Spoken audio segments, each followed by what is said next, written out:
నమస్తే, welcome to Madhu channel. ఈరోజు special video.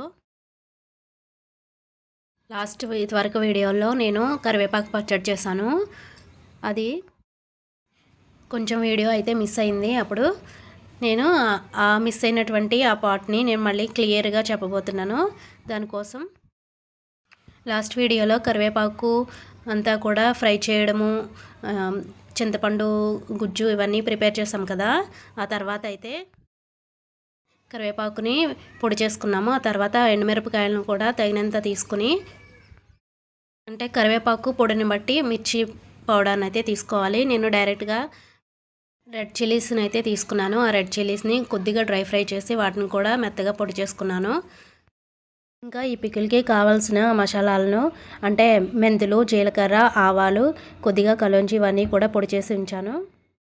ఈ విధంగా రెడ్ చిల్లీ పౌడరు, ఇంకా కరివేపాకు పొడి, ఇంకా ఈ పికిల్ మసాలా, ఈ మూడింటిని కూడా బాగా కలుపుకోవాలి. సాల్ట్ని కూడా తగినంత యాడ్ చేసుకోవాలి. ఆ తర్వాత తాలింపు కోసం వేరుశనగ నూనెని కొద్దిగా హీట్ అయిన తర్వాత అందులో వెల్లుల్లిని దంచి పెట్టుకుని అందులో వేసుకోవాలి. శనగపప్పు, ఇంకా ఆవాలు, జీలకర్ర కూడా వేసుకుని బాగా ఫ్రై చేసుకోవాలి.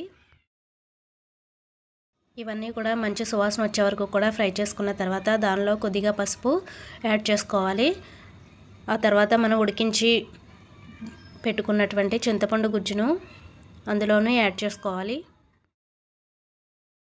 పికిలనగానే అందులో కొంచెం పులుపుదనం కూడా మనం చూస్తాం కదండి. అందుకనే నేను ఈ చింతపండుని ముందుగా ఉడకబెట్టి గుజ్జుగా చేసుకొని దాన్ని మళ్ళీ ఆయిల్లో ఫ్రై చేశాను. ఎందుకంటే కొద్ది రోజులు నిల్వ ఉండడానికి కోసం. దానిలో తగినంత బెల్లంను కూడా యాడ్ చేసుకోవాలి. కరివేపాకులో కొంచెం చేదుదనం ఉంటుంది కదా, అది దానికోసం ఈ బెల్లంను వేస్తే అవి రెండు కూడా సెట్ అవుతాయి. ఈ విధంగా బెల్లం, చింతపండు ఇంకా తాలింపులో అయితే బాగా వాటర్ అంతా వేపర్ అయ్యే వరకు కూడా బాగా ఫ్రై చేసుకోవాలి.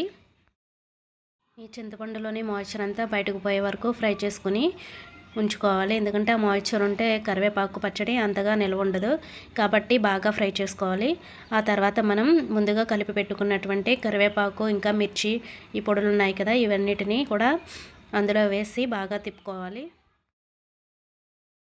ఇవన్నీ కూడా బాగా కలిసేటట్టుగా బాగా కలుపుకున్న తర్వాత సాల్ట్ను కూడా మనం అడ్జస్ట్ చేసుకోవాలి. ఆ తర్వాత ఇదంతా కూడా బాగా చల్లారిన తర్వాత ఒక జార్లో అయితే తీసుకుని భద్రపరుచుకోవాలి. అంతే. చాలా అంటే చాలా హెల్తీగా ఉండేటువంటి, ఇంకా టేస్టీగా ఉండేటువంటి కరివేపాకు పచ్చడి అయితే రెడీ అయినట్టే. ఇది నా స్టైల్ అండి. నేను ఈ విధంగా సింపుల్గా ప్రిపేర్ చేస్తాను. మరి మీరు కూడా ట్రై చేయండి. చాలా బాగుంటుంది టేస్ట్.